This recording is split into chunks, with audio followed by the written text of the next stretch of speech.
সবাইকে গল্প কথা ইউটিউব চ্যানেলে স্বাগতম। বিনোদন ও স্পোর্টসের এরকম আরো নিউজ পেতে আমাদের চ্যানেলটি সাবস্ক্রাইব করুন ও বেল বাটনে প্রেস করুন। দ্বাদশ বিশ্বকাপে 15 জনের দল ঘোষণা করেছে ভারত। দ্বিতীয় উইকেট কিপার হিসেবে দলে জায়গা পেয়েছেন দীনেশ কার্তিক। ঋষভ পন্থকে পেছনে ফেলে ইংল্যান্ডের বিমানে ওঠার টিকিট হাতে পেয়ে গেলেন ডিকে। কিন্তু কেন?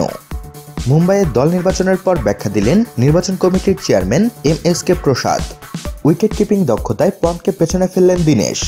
নির্বাচক প্রধান প্রসাদ সাংবাদিক বৈঠকে বলেন, বিষয়টি নিয়ে নির্বাচক কমিটিতে আলোচনা হয়েছে, কিন্তু এম.এস. ধোনি চোট পেলে তবে দ্বিতীয় উইকেট কিপারে খেলা সম্ভব। এই অবস্থায় দীনেশ চাপ নিতে পারবে। আমরা দেখেছি চাপের মুখে দীনেশ ম্যাচ বের করেছে, সেই কারণে দীনেশকে বেছে নেওয়া হয়েছে। পন্থ প্রতিশ্রুতিময় ক্রিকেটার, ওর এখনো অনেক সময় রয়েছে। দুর্ভাগ্য পন্থকে দলে রাখা গেল না। নির্বাচক প্রধানের বক্তব্যকে সত্যি হিসেবে ধরে নিলে টেস্ট ক্রিকেটে ঋদ্ধিমান সাহার অনুপস্থিতিতে ঋষভ পন্থ কেন উইকেট কিপার হিসেবে খেলেন? কার্তিকের উইকেট কিপিং দক্ষতা ভালো হলে টেস্টে ঋদ্ধির পরিবর্তে কেন দীনেশ নয়? গত বছর নটিংহ্যাম টেস্টে অভিষেক হয় পন্থের। চোটের জন্য ঋদ্ধিমানের পরিবর্তন হিসেবে পন্থকে বেছে নিয়েছিলেন এই প্রসাদের নির্বাচক কমিটি। সুযোগ পেয়ে নিজেকে প্রমাণ করেন দিল্লির এই wicket keeper batsman.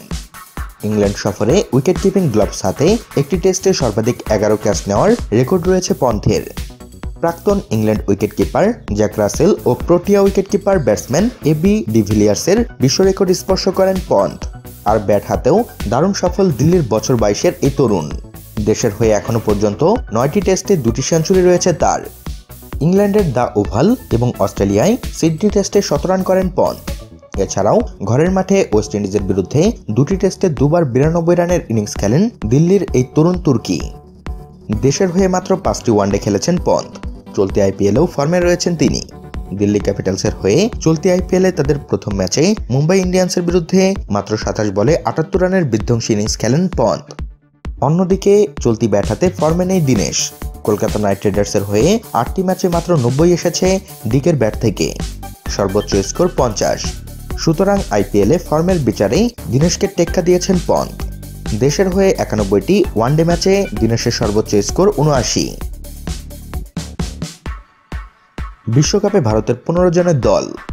Virat Kohli অধিনায়ক, রোহিত শর্মা সহ অধিনায়ক, শেখর ধাওয়ান, লোকেশ রাহুল, বিজয় শঙ্কর, মহেন্দ্র সিং ধোনি, দীনেশ কার্তিক, কেদার যাদব, হার্দিক পান্ডিয়া, কুলদীপ যাদব, যুজবেন্দ্র চহাল, ভুবনেশ্বর কুমার, মোহাম্মদ শামি, জশপ্রীত বুমরা, রবীন্দ্র জাদেজা। তো বন্ধুরা, এসব বিষয়ে আপনাদের মতামত জানিয়ে দিন আমাদের কমেন্ট বক্সে। সবশেষে ভিডিওটিতে লাইক ও শেয়ার দিয়ে আমাদের সাথে থাকুন। ধন্যবাদ।